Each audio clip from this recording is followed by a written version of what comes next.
요한계시록 6장 여섯째 인을 나누겠습니다. 12절부터 15절. 내가 보니 요한이 보니 여섯째 인을 떼실 때에 어린 양께서 여섯째 인을 떼실 때에 큰 지진이 나며 해가 총담같이 검어지고 온 달이 피같이 되며 하늘의 별들이 무화과 나무가 대풍에 흔들려 선 과실이 떨어지는 것 같이 땅에 떨어지며 하늘은 종이축이 말리는 것 같이 떠나가고 각 산과 섬이 제 자리에서 옮기움에 땅의 임금들과 왕족들과 장군들과 부자들과 강한 자들과 각 종과 자유인이 굴과 산 바위 틈에 숨어. 여기에 루터 성경 목판화를 보시면 이제 이때 당시에는 뭐 이걸 어떻게 뭐 영적으로 상징적으로 푸시는 게 아니라 있는 그대로 글자 그대로 문자 그대로 이제 그림을 그리신 것이죠.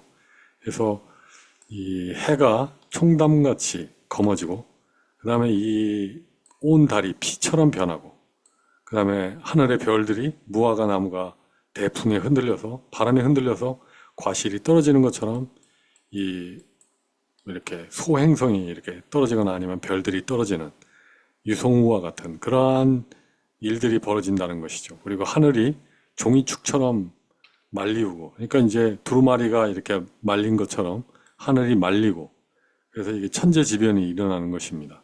그리고 산과 섬이 제자리에서 옮겨온다. 이것은 큰 지진이 난다는 얘기죠.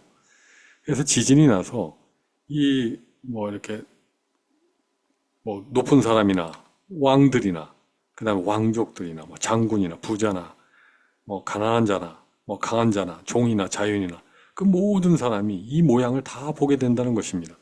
그래서 공포에 질려서 이 굴과 산 바위 틈에 숨는 모습이 되겠습니다.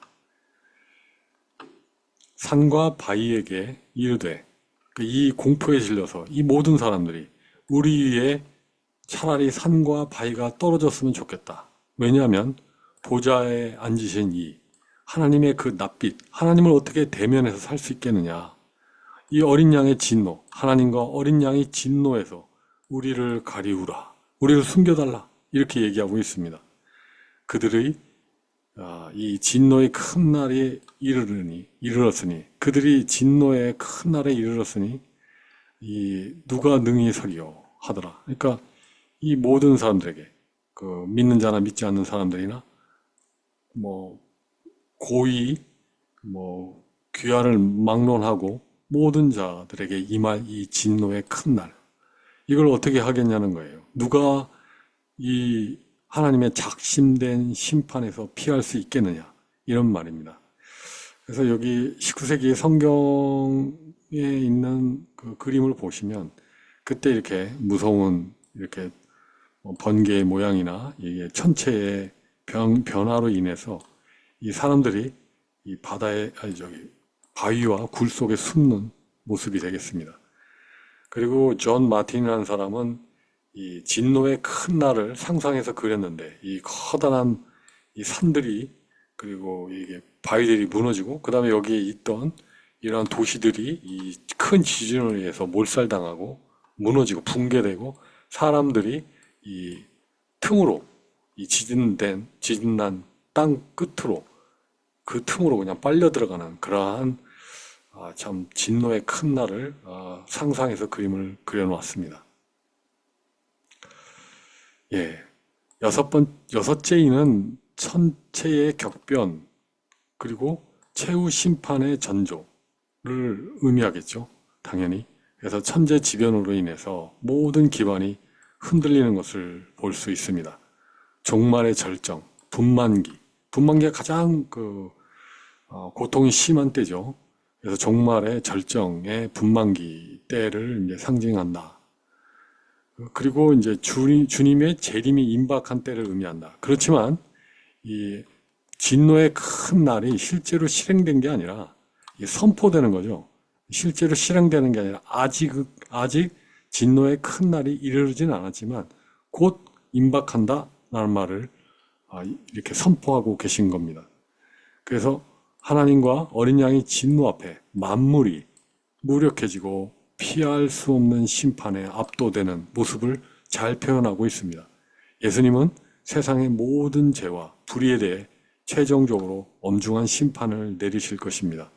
사람들은 이 진노를 직면하는 것보다 차라리 바위나 산에 깔려 죽는 것이 더 낫다고 느낄 정도로 극도의 공포에 휩싸이게 되죠.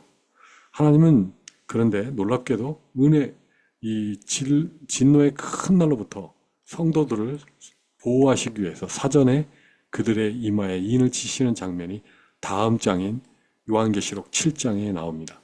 환난 중에 주께서는 마치 침묵하시는 것 같아도 그분은 우리의 목자가 되사 여전히 일하시며 구원해 주고 계시다는 것을 알 수 있습니다. 그래서 마태복음 24장에 이 종말의 때에 나타날 현상으로 주님께서 얘기하신 말씀과 매우 유사하게 닮아 있는 것을 보실 수 있습니다.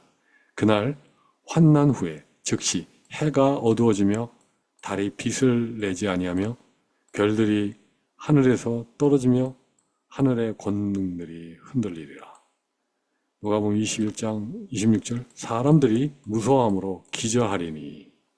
30절 마태복음 24장 30절 그때 인자의 징조가 하늘에서 보이겠고 그때 땅의 모든 족속들이, 그러니까 땅의 일부가 아니라 땅의 모든 족속들이 통곡하리라. 왜냐하면 심판의 주로 오시기 때문에 인자가 재림하실 때, 즉 이 주님께서 재림하실 때에 심판의 주로 오시기 때문에 이 땅에 있는 모든 족속들은 그것을 다 보게 되고 그로 인하여 심판의 주로 오시니 얼마나 두렵고 떨리겠습니까? 그래서 통곡하게 된다. 그들이 인자가 구름을 타고 능력과 큰 영광으로 오는 것을 보리라. 이 말씀은 이제 다니엘서 7장에 있는 말씀을 그대로 인용해서 하시는 말씀인데요.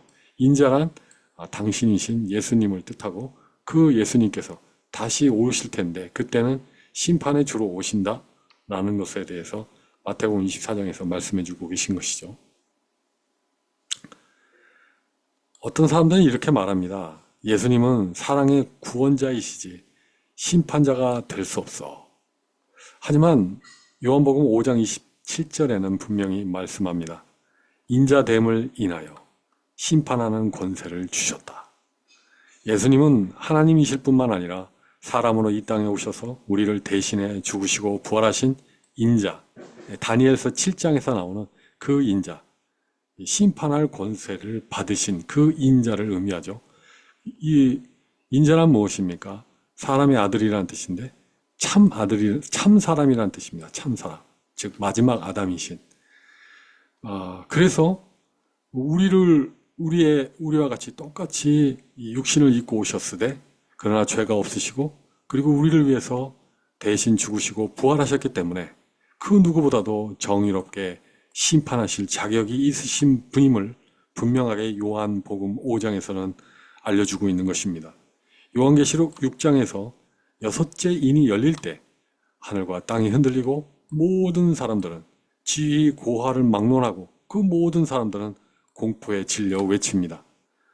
보좌에 앉으신 이와 보좌에 앉으신 이의 그 낯빛과 그리고 여호와의 이 어린 양의 진노에서 우리를 숨겨달라고. 분명 예수님은 심판의 주로 오십니다. 구원의 날이 있었듯이 심판의 날도 반드시 옵니다. 그날을 피할 수 있는 유일한 길은 우리를 위해 죽임당하신 어린 양 예수 그리스도의 그 은혜를 꼭 믿으며 사는 것입니다. 요한계시록 6장은 단순히 재난을 나열한 장이 아닙니다. 이 재난들은 마치 출산을 앞둔 산고처럼 이 산통과 같이 고통이 깊어질수록 주님의 재림이 가까이 오고 있음을 보여주는 징조입니다.